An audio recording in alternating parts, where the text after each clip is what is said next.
Back now with the Roundtable, along with Martha Raddatz in Israel. And Martha, I know you're back in Jerusalem now. What's your best sense of where this all goes next?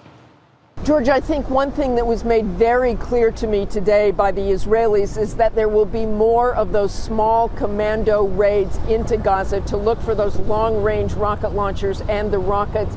The Israelis estimate that Hamas has about 10,000 rockets, and they have only taken out about 20% of those.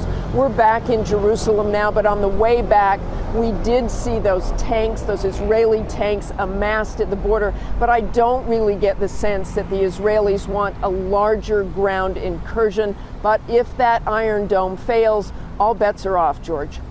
No question. That's right, Martha. Bill, you followed Prime Minister Bibi Netanyahu for an awful long time. Do you buy what is becoming, I think, a little bit of conventional wisdom that he is quite reluctant to go in on the ground?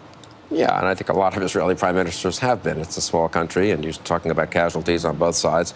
If you go in on the ground in a way that you can minimize, perhaps, if you fight mostly from the air. So, look, if we'll see how effective the air campaign is. I think he'd much prefer not to go in on the ground.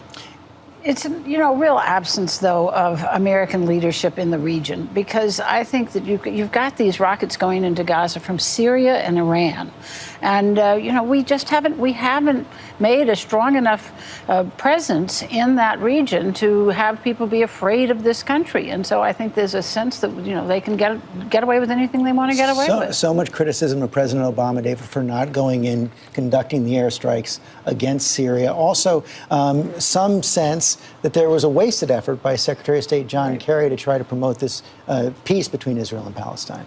Well, I think this is a clarion call for the fact that we need to continue to pursue peace. I mean, this neighborhood is getting more and more unstable. At some point, there needs to be a peace agreement. Obviously, it's not going to happen in the immediate future.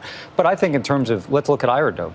Under President Obama, the first direct investment in Iron Dome, and we see how well it's working. There's other defensive military systems that are being worked on right now to further protect Israel. But the notion that somehow you should step back and not pursue peace, at some point there's going to have to be peace in this region. Has to be. I think the question, though, Anna Navarro, is it a peace that can be promoted, sparked by the United States, or do the parties have to reach it themselves?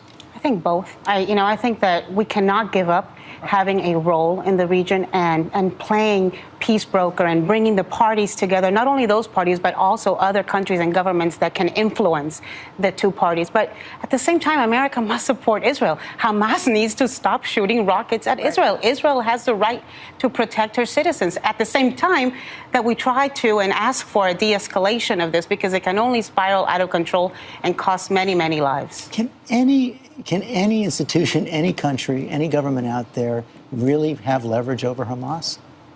Well, Iran seems to be sending some weapons to Hamas. And I think also Koki's point is very important. When you have general chaos, when ISIS is conquering chunks of Syria and Iraq, if you're a jihadist, suddenly you think, hey, I got to get in this fight. If you're Hamas, to maintain almost your reputation in the Middle East now, you've got to be taking on Israel. So generally speaking, I think American weakness and the growth of the success of jihadists in the neighborhood has emboldened Hamas. I mean, that's what you just keep hearing in the diplomatic community is where is the United States? Where are you?